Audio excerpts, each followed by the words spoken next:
Boa tarde, galera do oitavo ano, beleza? Espero que todos estejam muito bem. Eu vou falar um pouquinho para vocês hoje nessa videoaula da questão da Revolução Francesa, referente ao capítulo 4 da apostila 1, beleza? A Revolução Francesa, galera, ela começa com uma crise do Antigo Regime, né? O que é isso? Antigo Regime. O Antigo Regime era o nome denominado das chamadas monarquias absolutistas, né?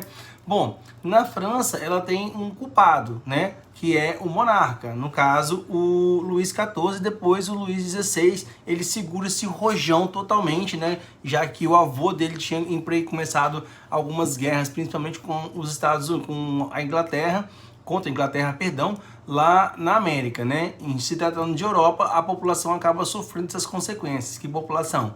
A francesa. Bom, os altos gastos, no caso do governo francês, com as perdas militares, principalmente com a contra a Guerra dos 7 Anos, né? E mesmo depois os franceses ajudando os colonos ingleses a ganharem a guerra, eles não ganham praticamente nada, né, em relação à grana, então pior ainda mais. Os custos elevados para manter uma estrutura de governo, onde aproximadamente, né, alguns livros trazem 3%, outros livros trazem 5% da população francesa, era sustentada por 95 a 97% da população francesa. Bom, então isso cria o quê? Um ar de insatisfação muito grande. A sociedade era uma sociedade estamental, né? Ou seja, ela era dividida em quê? Ela era dividida em grupos, né? Sendo uma sociedade estamental dividida em grupos, você vai ter o quê? Os chamados estados. O primeiro estado, o segundo estado, o terceiro estado. Aquilo que você viu, que eu enfatizei com você muito lá no 7º ano, que eu comentei com você também já no começo do ano. Bom, o que esses caras tinham no chamado primeiro estado?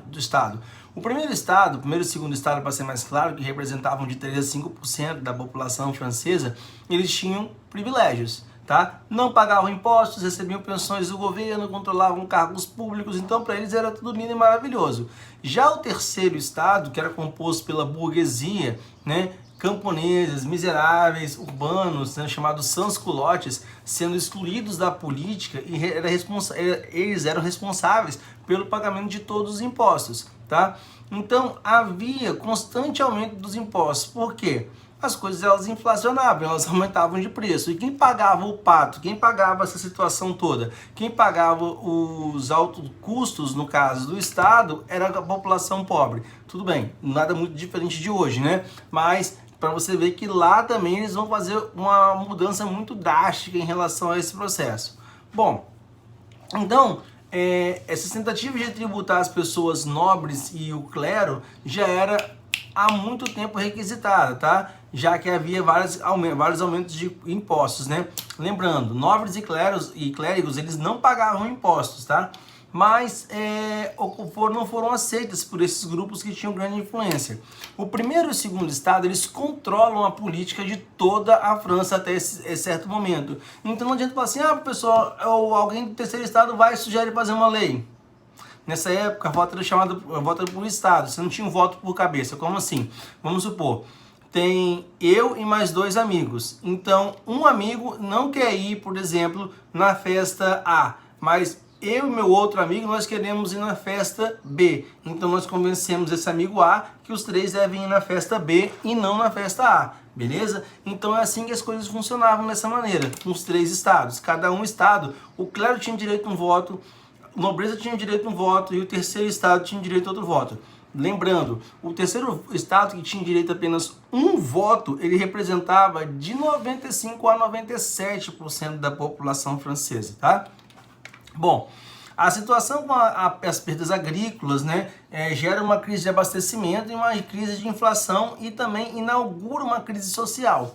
Apesar de tudo da crise, o rei Luís XVI continuava junto da nobreza. Para ele nada mudava, o cara tinha dinheiro todo mês, o cara tinha grana com o pagamento dos impostos anualmente, então para ele nada mudou, tá? Realizando grandes festas com fartura de alimento, enquanto o povo passava fome, né? Para você ter ideia, com a grana que o Luís XVI gastou na guerra, que ele travou contra a Inglaterra, apoiando os colonos ingleses, dava para alimentar aproximadamente 7 milhões de pessoas francesas por um ano. E o cara gastou isso em uma guerra. Então, claro, vai deixar a população totalmente satisfeita.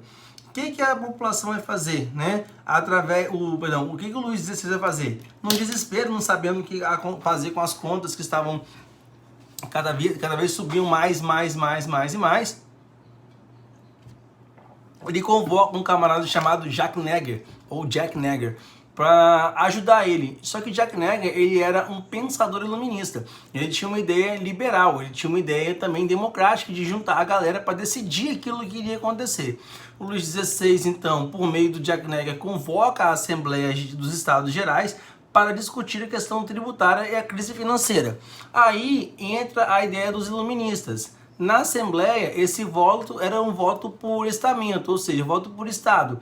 Cada um garantia o seu. Então, como o clero e a nobreza eram muito amiguinhos, quem se ferrava sempre pagava os impostos, o terceiro Estado, tá? Mas o terceiro Estado tenta mudar essa ideia dos votos estamentais, tá? Para o voto individual, ou chamado voto por cabeça, tentando assim ter a maioria na Assembleia e acabar com os privilégios da primeira e da segunda ordem. Instala-se então a Assembleia Nacional, que representa a política do terceiro Estado. Essa Assembleia Nacional, no caso, é composta por representantes da maioria da população. Busca dar fim aos privilégios sociais, como por exemplo o não pagamento de impostos do primeiro e do segundo Estado. Limitar a autoridade do rei, tá? Porque o rei era um monarca absolutista. Por isso que eu falei lá nos primeiros momentos dessa aula. Eu quero acabar com o que? O antigo regime, tá? Votar uma Constituição para todo o país, inclusive para o rei seguir. Lembrando que essas ideias, galera, são ideias iluministas. Essas ideias iluministas, elas nascem na Inglaterra. Só que quando elas vão ser aplicadas na Inglaterra, elas já não tinham mais espaço, porque elas já haviam acontecido, essas ideias iluministas, aonde? Na própria Inglaterra. E aonde ela encontra um terreno fértil para se desenvolver? Na França. Bom, o Luís XVI ordena o fechamento da Assembleia Nacional e o uso da força, né? Só que ele não consegue fazer isso, né? As pessoas acabam fazendo o quê? Vencendo essa ideia dele, né?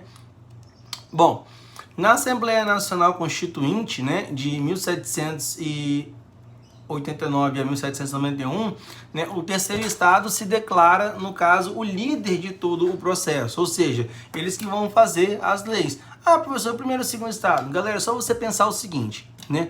95 a 97% da população querem uma mudança e de 3 a 5% não. Quem vocês acham que vai vencer?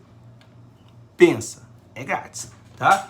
Bom, então a liderança, quem lidera esse grupo é a burguesia. Por quê? Nós temos que lembrar sempre que a burguesia ela queria um espaço. Nós temos a divisão dos 3 estados e a burguesia, ela está aonde? Ela está no terceiro estado, mas ela não tem privilégio como, por exemplo, a nobreza e não tem privilégio, por exemplo, como os nobres. Mas ela tem o quê? Uma coisa muito importante para o estado, dinheiro, né? E que dinheiro esse que o Luís XVI estava precisando demais, tá?